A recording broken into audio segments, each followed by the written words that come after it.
The soil was still damp under my fingernails when I stood in our kitchen, rinsing off what remained of her existence. The police had already come and gone. The paramedics had nodded in solemn understanding. A tragic fall down the basement stairs, a grieving husband, a beautiful lie. Clara had always trusted me. That was her first mistake. She came from old money, real estate, land, commercial properties scattered across the state. I came from nothing but ambition and good posture. When I married her, people whispered that I was lucky. They were wrong. I was strategic. The house we lived in sat on 10 acres of wooded privacy. No cameras on the back trail, no neighbors close enough to hear anything but birds. The stairs were old, narrow, one shove in the dark, one scream cut short. The bruise on her wrist didn't matter. The coroner ruled it consistent with a fall. I cried at the funeral. I held her mother's shaking hands. I gave a speech about soulmates and fate. I was convincing. For 3 days, everything went according to plan. On the 4th day, the phone rang. "Mr. Whitmore?" The voice was calm, professional. "This is Attorney Caldwell. I'll need you to come in regarding your wife's estate." I almost smiled. Of course. The lawyer's office smelled like polished wood and quiet judgment. Caldwell was older, silver-haired, unreadable. He slid a thick envelope across the desk. "Your wife updated her will 2 weeks ago," he said. 2 weeks. I felt something small and sharp twist in my chest.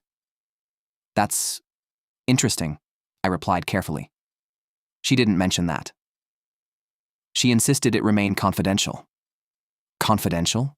I kept my face neutral. Clara had always been emotional, impulsive, probably some minor adjustment. Caldwell opened the document. "To my husband, Daniel Whitmore," he read. "I leave $1. The room tilted. "I'm sorry?" I forced a laugh. "That must be a mistake." He didn't laugh. "The remainder of her properties, assets, and holdings have been transferred into a charitable trust under her name. It becomes active upon her death under suspicious or accidental circumstances." My mouth went dry. "Suspicious?" I repeated. Caldwell adjusted his glasses. "Yes, the wording is precise." He slid another paper toward me. It wasn't legal text. It was a photograph. Clara, sitting in this very office, looking straight at the camera, alive, calm, certain. "She left something else," Caldwell said quietly. "A video message, to be released if she died unexpectedly." The sharp twist in my chest became a blade. I didn't watch the video there. I drove home. The house felt different. Quieter. Watching me. I poured a drink before pressing play. Clara appeared on the screen wearing the blue dress I hated, the one she wore when she wanted to look powerful. "If you're watching this," she said softly, "I'm probably dead." I felt my pulse in my ears. "I loved my husband," she continued, "but loving someone and trusting them are two different things." Her eyes looked tired. "I found the life insurance documents you forged. I saw the messages you thought you deleted.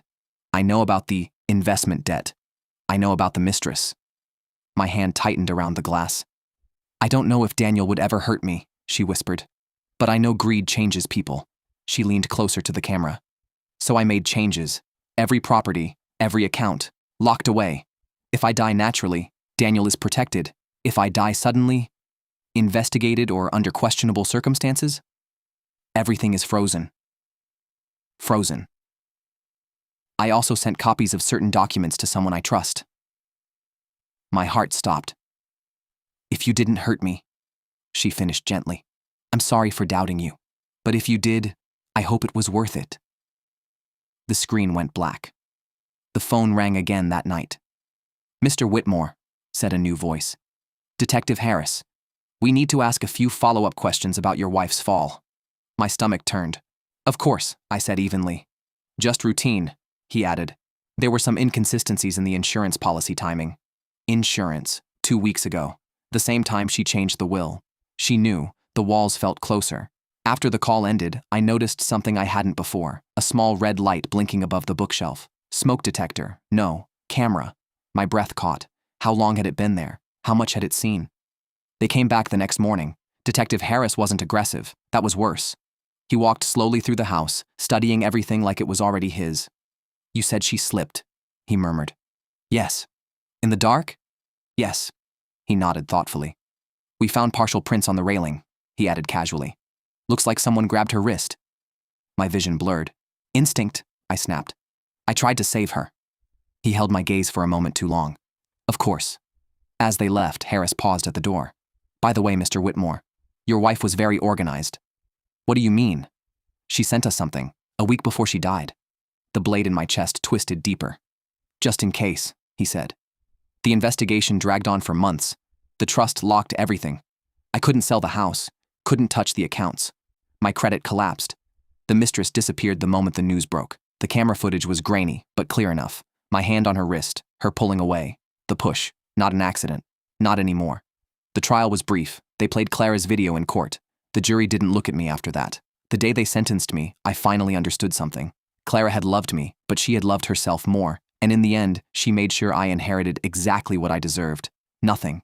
As the prison doors closed behind me, I realized the cruelest twist of all. I hadn't buried my secrets that night. She had buried me.